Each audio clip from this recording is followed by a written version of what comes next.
Eh bien bonjour à tous et bienvenue sur la chaîne Football Garden, c'est Bilal qui vous parle aujourd'hui et on se retrouve pour une toute nouvelle vidéo, on va parler Ligue des Champions, c'était prévu, je vous ai lâché hier dans l'onglet communauté un petit teaser, un petit truc, voilà, je vous ai dit qu'on allait parler de la Ligue des Champions, aujourd'hui on est là pour ça, on va faire l'analyse et du coup après un petit prono des demi-finales de Ligue des Champions, les demi-finales qui vont du coup s'afficher ici à l'écran, les deux demi-finales. On a d'un côté Real Madrid, Manchester City et de l'autre côté le derby de la Madonnina entre l'Inter Milan et l'AC Milan. On va d'abord parler du Real et de Manchester City, puis ensuite on parlera de l'Inter et de l'AC Milan. En tout cas on est parti, on perd pas plus de temps, let's go, on part directement. Voilà, il n'y a pas de blabla, etc.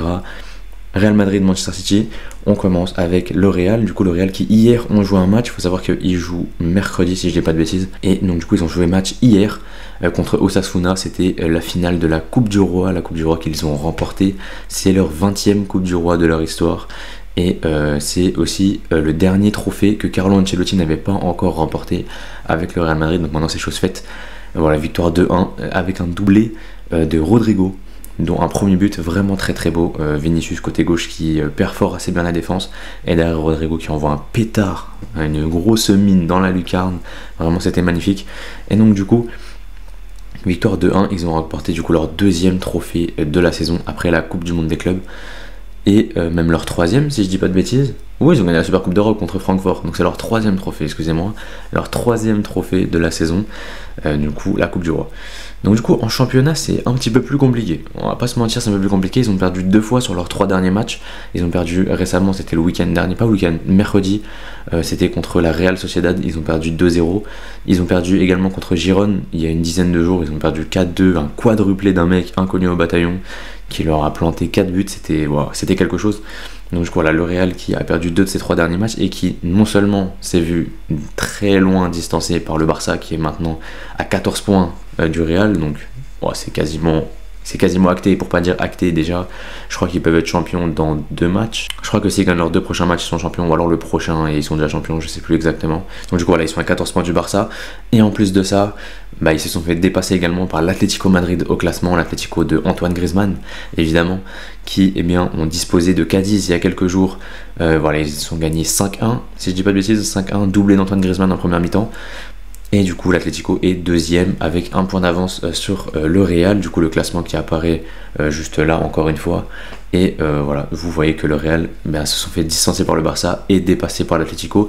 Et attention, il y a la Real Sociedad qui est là, on ne sait jamais, ils sont à 7 points, ils sont quand même encore assez loin, ça me semble quand même compliqué pour moi de les voir en dessous de la 3ème place. Donc du coup là, comme je disais, je les vois mal passer en dessous de la 3ème place. Et pour moi voilà, ils feront top 3 dans tous les cas, mais attention quand même à la Real Sociedad, il faut quand même faire gaffe à leur fin de saison en Liga, même si on a compris que la Liga c'était plus vraiment leur objectif. Leur objectif c'est évidemment la Ligue des Champions, mais attention parce qu'il y a quand même un certain nombre de joueurs qui sont incertains avant le match. Il y a Alaba, il y a Mendy et Modric qui sont incertains pour le match, et du coup il y a Vinicius, Rodrigo et du coup Benzema qui sont seulement en train de revenir progressivement, etc. Et voilà, d'ailleurs Benzema qui, si je dis pas de bêtises, ne fait pas un grand match hier, j'ai pas vu le match, mais de ce que j'ai vu, des journalistes espagnols, etc., c'était un petit peu compliqué le match de Benzema hier. Donc voilà, de toute façon Benzema en Ligue des Champions on le connaît, il va se réveiller, hein. C'est le Real Madrid de toute façon. Donc voilà, on passe du coup de l'autre côté, parce qu'il y a 2 équipes dans un match évidemment, et en face du Real c'est peut-être la meilleure équipe au monde, peut-être l'équipe la plus en forme actuellement. Ils sont sur 19 matchs d'affilée, même 20 maintenant, 20 matchs d'affilée sans défaite, c'est juste ahurissant. C'est ahurissant, 20 matchs d'affilée sans défaite. Ils sont en passe de réaliser un triplé historique dans l'histoire du football, simplement. Le triplé Premier League, FA Cup, Ligue des Champions. C'est très simple, depuis le début de l'histoire du championnat anglais, personne ne l'a fait à part Manchester United en 1999, c'était avec Sir Alex Ferguson, la fameuse finale contre le Bayern pour ceux qui se souviennent. Donc voilà, en tout cas si City le fait, ça va plonger Guardiola encore plus dans la légende. Voilà, déjà qu'il est déjà dans la légende, mais il va même rentrer dans la légende du football anglais au total, pas que de Manchester City mais du football anglais. Le monde se souviendra de Guardiola, évidemment, ça c'est même pas une question, tout le monde le sait, hein, que Guardiola va dans le futur être peut-être avec les Ferguson, avec les Arsène Wenger, il va rentrer au Hall of Fame, on le sait déjà, hein, avec Jürgen Klopp. Donc voilà, donc du coup comme je l'ai dit, ils sont en finale de FA Cup. Ils jouent contre Manchester United, donc c'est le 6 juin. Ouais, c'est le 6 juin. Et donc du coup, voilà, ils se sont débarrassés de Sheffield en demi-finale. Sheffield qui n'est pas une mauvaise équipe, hein. Sheffield, ils sont en Championship, mais ils sont deuxième de Championship. Donc du coup, voilà, l'année prochaine, ils seront en Première Ligue, c'est officiel. Ils sont promus depuis une dizaine de jours à peu près. Donc voilà, et tout, du coup, ils sont sur une dynamique exceptionnelle, Manchester City. Voilà, 20 matchs de suite sans défaite, comme je le disais tout à l'heure. Ils n'ont plus perdu depuis le 5 février, et c'est un match contre Tottenham. Du coup, une défaite 1-0. D'ailleurs, à l'époque où j'avais fait la vidéo sur Manchester City, je l'avais expliqué, j'avais dit que City, à partir du moment où ils vont commencer à trouver quelque chose et qu'ils vont commencer à enchaîner victoire sur victoire, on les arrêtera plus jamais. Et c'est exactement ce qui se passe actuellement. C'est 20 matchs de suite sans défaite, et ils ont affronté des gros champions, ils ont affronté des gros balaises. Moi je vous le dis, hein, le Bayern Munich, ils ont joué Arsenal, ils ont joué contre Liverpool, ils ont mis des taquets à tout le monde. Donc voilà, c'est exceptionnel. Et en plus de ça, à Manchester City, tu peux avoir le meilleur duo d'Europe. Voilà, le meilleur duo d'Europe, je n'ai pas peur de le dire. Même devant mon chouchou, mon duo chouchou, qui est Kvaratskhelia et Osimhen. Voilà, c'est mon duo chouchou, mais c'est pas le meilleur. Selon moi, le meilleur, c'est évidemment le duo Erling Haaland, Kevin De Bruyne. Que dire? Les gars, Haaland, mercredi dernier contre West Ham, il a mis son 35e but de la saison en Première Ligue. 35 buts en 31 matchs. Bah maintenant 32 du coup, vu qu'il n'a pas marqué contre Leeds hier, mais 35 buts. Il a battu le record de Andy Cole et Alan Shearer qui l'ont fait en 40 matchs. C'était à l'époque de la saison à 42 matchs. C'est-à-dire qu'il y avait, du coup, si je dis pas de bêtises, 20... Okay, oui, donc c'était à l'époque où il y avait encore 22 équipes. Donc du coup, il y avait 4 matchs de plus. Et donc du coup, il jouait 42 matchs. Et en 42 matchs, il calait 34 buts. Personne n'avait réussi à battre 34 buts. Même Mohamed Salah, dans sa meilleure saison, on n'avait fait que, entre guillemets évidemment, 33. Et on avait eu Ronaldo à 32. Et je sais plus c'est qui l'autre à 32. J'ai un trou, mais bref. Donc du coup, voilà, Haaland, 35 buts, qui est donc officiellement le meilleur buteur sur une saison en Première Ligue. Mais au-delà de ça, il est à 51 buts, toutes compétitions confondues. C'est juste fou, 51 buts en 47 matchs, c'est dingue vraiment. Donc du coup là, à titre d'exemple, parce que j'ai un petit exemple que j'ai noté juste là, il a marqué 35 buts en PL. Sachez juste que parmi les équipes de Première Ligue cette saison, Wolverhampton, Chelsea, Nottingham Forest, Everton et Southampton ont marqué moins de buts que Erling Haaland cette saison. Voilà, c'est un fait. Même Chelsea, qui est pourtant mon club, hein, évidemment, ils ont mis 34 buts cette saison contre 35 pour Erling Haaland. C'est complètement fou ce qui se passe. Bref, donc du coup voilà, et surtout quand on sait ce qu'il a encore raté hier contre Leeds, c'est grave. Il aurait pu marquer un doublé, voire un triplé hier contre Leeds, et c'est ça, tu te dis que le mec est à 35, mais il pourrait être facile à 43, 44 buts, et ça c'est complètement fou. Donc voilà, vraiment Erling Haaland, je sais pas quoi dire, c'est vraiment, voilà, c'est un cyborg, hein, ce mec n'est pas humain. Il est pas humain, et surtout quand à côté, derrière lui, t'as Kevin De Bruyne. Le mec est juste trop fort, il surfe sur le niveau de ses années précédentes. Et voilà, il a évidemment vu le titre de meilleur passeur qui là pour le moment en tout cas, même si bon, avec ses 16 passes décisives, il a 4 passes d'avance sur Bukayo Saka qui est deuxième. Normalement, je me fais pas trop de soucis, il sera meilleur passeur de Première Ligue, et au-delà de ça, il a le record total, c'est-à-dire de passes décisives, qui est à 20 passes D. Donc voilà, 20 passes D, c'est le record qui est pour le moment co-détenu par lui-même. Voilà, par lui-même. Kevin De Bruyne qui a mis 20 passes D, c'était lors de la saison, attendez, je l'ai noté, 2019-2020, et du coup co-détenu également par Thierry Henry. Donc du coup, on a un Manchester City qui est vraiment en pole position dans tous les domaines, voilà, que ce soit physique, moral, même au niveau statistique. Voilà, ils ont mis beaucoup plus de buts récemment, ils en ont pris beaucoup moins. Ils gagnent tous leurs matchs, etc. Alors que le Real, c'est un petit peu plus compliqué. Maintenant, on connaît le Real, évidemment. Le Real en Ligue des Champions, c'est pas la même équipe. On le sait, c'est les rois de la compète. Donc voilà, c'est pas pour rien. Voilà, Chelsea s'y est cassé les dents, malheureusement. Mais voilà, moi, personnellement, si je devais mettre une pièce, je la mettrais sur Manchester City. Pour moi, Manchester City ira en finale de la Ligue des Champions cette année. En tout cas, voilà, c'est mon prono. Et donc, du coup, on passe à l'autre demi-finale, le derby de la Madonnina entre l'Inter Milan et l'AC Milan. C'est un derby qu'on n'a pas l'habitude de voir, c'est un moment iconique un petit peu dans l'histoire du football, hein. Deux équipes italiennes déjà, mais c'est surtout deux équipes qu'on n'a plus du tout l'habitude de voir à ce niveau-là de la compétition.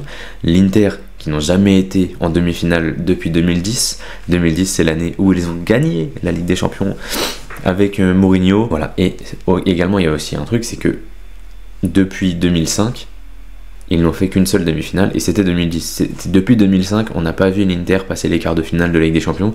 Donc voilà, c'est quand même dingue. On l'a vu qu'une seule fois, c'était en 2010. Et pour l'AC Milan, il faut remonter encore plus dans le temps parce que c'était 2007, eux, l'année également où ils la gagnent. Et voilà, date de leur dernière victoire. Ils ont ensuite jamais fait mieux qu'un quart de finale de Ligue des Champions. C'était en 2012-2013. Ils ont été fait éliminer par le Barça en quart de finale, voilà, cette année-là. Donc voilà, donc ça fait plaisir, ça fait deux clubs voilà, qu'on n'a pas l'habitude de voir. Et ça fait plaisir quand on sait qu'un des deux jouera une finale de Ligue des Champions. Voilà, dans les deux cas, ça va être un club historique, donc c'est vraiment magnifique. Il faut savoir aussi que c'était voilà, petite anecdote, c'est le premier derby de la Madonnina en Ligue des Champions depuis 2004-2005. Donc du coup, c'était le fameux match mythique où tous les supporters de l'Inter avaient jeté des projectiles et des fumigènes sur le terrain. Ça avait touché Dida, par exemple, et ça avait donné lieu à une photo mythique, une photo légendaire entre Rui Costa et Materazzi, que tout le monde connaît aujourd'hui, hein, évidemment. Donc du coup voilà, j'ai très hâte de voir ce match, honnêtement ça me fait kiffer, ça me fait vraiment kiffer. Il faut savoir qu'il y a eu pour le moment 4 confrontations entre l'Inter et l'AC Milan en Ligue des Champions. Donc du coup il y a eu 2 victoires pour l'AC Milan et 2 matchs nuls. L'Inter n'a jamais battu l'AC Milan en Ligue des Champions. Est-ce que cette année ce sera le cas? Nous allons bien voir ça. En tout cas au global, parce que j'ai regardé les stats, au global, je sais pas, je vais vous le faire apparaître ici. Au global, l'Inter a plus gagné contre l'AC Milan que l'AC Milan a gagné contre l'Inter. Mais en Ligue des Champions, ils se sont joués que 4 fois, mais les 4 fois, l'Inter n'a jamais gagné. Donc voilà, attention quand même. Et donc du coup, on commence avec l'AC Milan. Ils sont pour le moment 5e de Serie A, 61 points au compteur. Ils sont invaincus depuis le 18 mars. Donc voilà, ça fait quasiment 2 mois. Ça fait 9 matchs de suite sans défaite. Bon, attention, voilà, c'est 9 matchs de suite, mais c'est quand même assez irrégulier. On en reviendra de toute façon juste après. Et donc du coup, ils peuvent compter sur beaucoup de joueurs de très grande qualité. Le premier, c'est Mike Maignan, évidemment. Peut-être le meilleur, mais en tout cas, top 3 des meilleurs gardiens au monde, sans aucun doute. Et qui est central dans l'équipe. Voilà, contre Naples, il les sauve. Il les sauve encore une fois contre Naples. Je pense que sans Maignan, il saute. Enfin, sans Maignan, je veux dire qu'avec un autre gardien, il saute. Parce que voilà, Naples avait vraiment bien joué, surtout le retour. Donc, du coup, voilà, Maignan. Ensuite, derrière, on a Tomori. Tomori, quand il est au niveau. Les gars, Tomori, quand il est à son vrai niveau, c'est un produit de chez nous. Hein. Donc, voilà, je vais l'encenser un petit peu. Tomori, il a vraiment un niveau de fou. Voilà, il a un niveau plafond exceptionnel. Donc, j'espère qu'on le verra à son meilleur niveau pendant la demi-finale. Voilà, Kaloulou, c'est pareil, même si je sais pas s'il va jouer Kaloulou. En tout cas, voilà. Il y a Tomori qui est exceptionnel en défense. Ensuite, au milieu de terrain, on a un duo Bennacer-Tonali qui est... que dire, exceptionnel. Bon, après, souvent à côté, il y a du Krunic. Du coup, à côté, il y a du Krunic, pas souvent, qui joue au milieu de terrain, mais voilà, on va vraiment sortir Bennacer et Tonali du lot, parce que c'est vraiment 2 joueurs exceptionnels, surtout Bennacer. Bennacer qui nous fait une saison, mamma mia, encore une fois. L'année dernière, déjà, il avait déjà fait une super saison, mais cette saison, voilà, c'est encore du très haut niveau. Donc voilà, Bennacer, magnifique. Et devant, que dire peut-être du meilleur joueur de l'AC Milan cette saison, avec Maignan, Raphaël Leao, 13 buts, 13 passes décisives, toutes compétitions confondues. Il est presque sur un double 10 en Serie A, il a 12 buts, 8 passes D, il a 5 passes D en Ligue des Champions. Je crois qu'il est dans les 3-4 meilleurs passeurs de la compétition. Donc voilà, c'est en championnat avec 20 implications, donc 12 buts et 8 passes D. C'est le 5e joueur le plus impliqué sur des buts en Serie A, donc il n'y a pas grand monde devant lui. Il y a un joueur de l'Inter dont on parlera un petit peu après, donc je vais pas en parler tout de suite. Mais sinon, il y a Osimhen et Kvara, et il y a Boulaïdia qui est à 21, donc qui est devant lui. Donc voilà. Attention également, je le dis, à Brahim Diaz. Extrêmement irrégulier ce mec, c'est ça qui m'énerve avec lui, c'est qu'il est vraiment fort, mais que waouh, mais j'ai jamais vu un joueur aussi irrégulier de ma vie. Comment c'est possible d'être nul comme ça, un match sur 3, voire un match sur 2 des fois, mais de sortir une performance de dingue comme il l'a fait contre Naples. Au match aller, il avait mis un banger de ouf, si je me souviens bien, si c'est lui qui l'avait marqué, ou c'est lui qui l'avait marqué. Il a mis une giga sauce sous la barre, magnifique, magnifique. Donc voilà, j'ai très hâte de voir Brahim Diaz dans ce match. Et évidemment, je parle pas de mon crack Olivier Giroud. On n'en parle plus d'Olivier Giroud, évidemment. C'est un top joueur. Il n'a plus rien à prouver à personne. Donc voilà, s'il peut aller chercher une finale de Ligue des Champions avec l'AC Milan, comme il l'avait fait avec Chelsea il y a 2 ans maintenant, voilà. En tout cas, j'espère pour lui qu'il ira la chercher. J'espère pour lui qu'il ira chercher la finale de Ligue des Champions. Donc voilà. Maintenant, j'ai 2 disclaimers. Le premier, c'est que Milan, comme je l'ai dit tout à l'heure, c'est une équipe qui est assez peu régulière. Je vous avais dit qu'elle était invaincue depuis 2 mois et 9 matchs, mais en réalité, sur les 9 matchs, il y a 5 matchs nuls, donc c'est 4 victoires et 5 matchs nuls.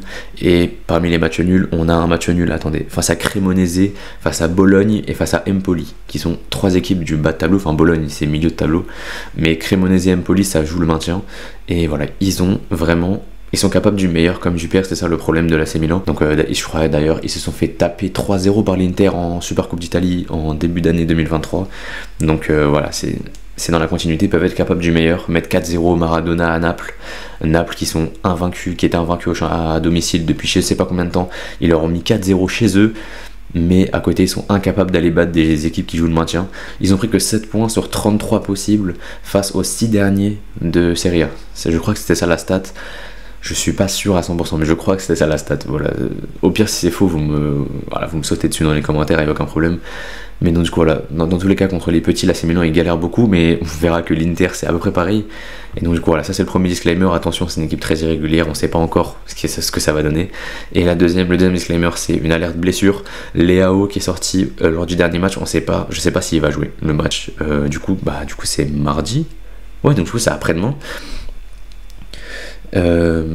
Je sais pas s'il va jouer le match aller, et honnêtement ce serait une énorme perte s'il n'était pas là. Donc voilà, affaire à suivre, on verra. En tout cas j'espère pour Milan que Leao sera là, et j'espère pour l'Inter qu'il ne sera pas là, parce que voilà, c'est le game changer de Naples, on le sait évidemment, de Milan évidemment. Et on passe du coup à l'Inter, 4ème de Serie A, 63 points. Ils sont sur 5 victoires d'affilée, toutes compétitions confondues, avec 15 buts marqués sur leurs 5 derniers matchs. Et notamment, voilà, c'est vrai que c'est un petit peu carry par la victoire 6-0 sur la pelouse de l'Hellas Vérone il y a une dizaine de jours. Donc voilà. Et en fer de lance, on a un champion du monde argentin, Lautaro Martinez, qui est en état de grâce depuis le retour de la Coupe du Monde. C'est complètement fou. Il faut savoir qu'actuellement il est deuxième meilleur buteur de Serie A, il a fait une remontée spectaculaire. Il est actuellement à 19 buts en Serie A, auquel on ajoute 6 passes D, ça fait du coup 25 implications sur des buts. Il n'y a que Osimhen qui fait mieux en Italie, c'est le deuxième. Voilà, c'est celui dont je parlais tout à l'heure quand je faisais la liste avec Leao. C'est Martinez qui est deuxième, donc voilà, c'est le joueur le plus impliqué sur des buts à l'Inter évidemment, et même d'un point de vue global, il est à 23 buts et 10 passes D, 33 implications cette saison. Je crois que c'est sa meilleure saison au club, c'est à revérifier. Je sais pas, je suis pas sûr de l'info, mais je crois que c'est sa meilleure saison au club avec 33 implications. C'est complètement fou. Au milieu, on a Barella qui est au top de sa forme, Brozovic qui est au top de sa forme, Hakan Çalhanoğlu éternellement sous-côté, en plus il va retrouver son ancien club évidemment. Voilà, un milieu de terrain que je surkiffe, voilà les trois là, les trois ensemble c'est magnifique. Gosens s'est blessé malheureusement, mais c'est un joueur que j'apprécie énormément aussi. Il s'est blessé en plus en marquant, c'était contre la Lazio, il avait marqué un but sur une superbe passe de Lukaku, et il avait marqué, et derrière il s'était blessé sur le but, donc voilà. Et de l'autre côté, Dumfries, je suis beaucoup moins fan, mais ça reste quand même un très bon joueur, hein. Faut quand même être honnête. Et donc du coup, le joueur dont j'aimerais parler en particulier, c'est un joueur qui revient au top, peu à peu là, mais sur les 10 derniers matchs, il en est déjà à 9 GA, donc 9 buts plus passes décisives. Et du coup, il a encore marqué lors du dernier match face à la Roma, c'était du coup hier à l'heure où je m'enregistre. C'est Romelu Lukaku qui est à 5 buts et 4 passes D sur les 10 derniers matchs. Si on compte aussi évidemment le match contre la Juve en Coupe d'Italie, le match où il avait marqué sur penalty, après il avait fait sa célébration comme ça là. Voilà, je la fais super bien. C'est plus comme ça. Voilà. Mais donc du coup voilà, Lukaku qui est auteur d'une saison beaucoup plus que compliquée, hein, vraiment, entre les blessures, les matchs un petit peu catastrophiques, le match où il rate tout, je sais plus c'est contre quelle équipe en Serie A où il rate un tapin, mais vraiment un tapin, il n'y a pas le gardien, il la met à côté. Je crois même qu'il rate le ballon, je sais plus. Mais donc voilà, Lukaku depuis quelques matchs, il revient au top et ça fait vraiment plaisir. Ça fait plaisir de le voir marquer, ça fait plaisir de le voir jouer. Voilà, parce que évidemment, il est encore un joueur de Chelsea, donc je suis avec intention tout ce qu'il fait cette saison. Voilà, il n'a pas fait grand chose pour le moment, mais en tout cas, j'espère que sa fin de saison sera plus qu'honnête et peut-être que l'année prochaine avec Pochettino. Voilà, je vais pas spoil une de mes futures vidéos, mais voilà, Lukaku, j'en attends énormément et je pense qu'il sera très très important pour cette double confrontation contre l'AC Milan. Donc voilà, parce qu'il est en forme, il a marqué contre la Roma, il a mis un doublé contre Empoli, il a mis en plus de ça une passe D contre Empoli, et il a fait surtout 2 passes D contre la Lazio. Il est en forme, en très très grande forme, donc voilà, il sera important. Et côté blessure à l'Inter, il y en a 3, c'est Skriniar qui est blessé depuis maintenant 2 bons mois, sa blessure au dos qui ne veut pas se guérir, voilà. C'est compliqué non seulement pour l'Inter mais aussi pour le Paris Saint-Germain. J'en ai parlé dans ma dernière vidéo pour ceux qui veulent aller voir, je la mettrai peut-être en fiche. Voilà, pour ceux qui veulent aller voir d'ailleurs, j'ai eu des super retours dessus, mais ça c'est une autre chose. Mais vraiment merci beaucoup pour les retours que vous avez fait sur la vidéo. C'est complètement dingue, voilà, c'est complètement dingue. Déjà, le nombre de vues sur la vidéo, c'est dingue. Elle a explosé tous les compteurs, vraiment. Donc voilà, merci beaucoup. Et en plus de Skriniar, du coup, on a Gosens dont j'ai parlé tout à l'heure, et il y a D'Ambrosio qui est blessé aussi.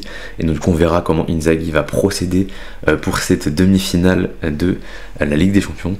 Et donc du coup, voilà, je pense que j'ai fait à peu près le tour des 4 équipes encore en lice. J'ai pas fait mon prono, attendez, mon prono pour la demi-finale, je pense que l'Inter se qualifiera en finale. En tout cas, moi j'ai eu une illumination à partir du moment où j'ai vu le tirage des quarts de finale et demi-finale. J'ai eu une illumination, j'ai dit ce sera City-Inter en finale. Voilà, je l'ai dit dès le début, City-Inter en finale, c'était mon plan. Voilà. Donc je pense que ce sera City-Inter en finale. Donc voilà, je vois bien l'Inter passer. Et pourquoi pas Lukaku prendre sa Ligue des Champions avec l'Inter avant de revenir à Chelsea. Moi franchement je dis pas non. Donc voilà, en tout cas moi je vous laisse là-dessus. Parce que ouais, franchement, la vidéo, voilà, j'ai kiffé la faire. Prochainement, et je peux pas vous donner une date précise, mais prochainement, il y aura une vidéo qui va sortir sur Naples, voilà, je vous le dis, c'est sur Naples, mais c'est pas seulement ça, c'est une vidéo sur l'histoire de Naples. Donc voilà, toute l'histoire que je vais retracer du début à maintenant. Donc voilà, c'est une vidéo qui va être un peu longue, qui va sortir un petit peu du lot de ce que je fais depuis le début, mais c'est une vidéo qui me tient vraiment à cœur et j'ai très hâte que vous la voyez. Mais voilà, ça va me prendre un petit peu beaucoup de temps, surtout à l'écriture et même au montage après, ça va être assez long.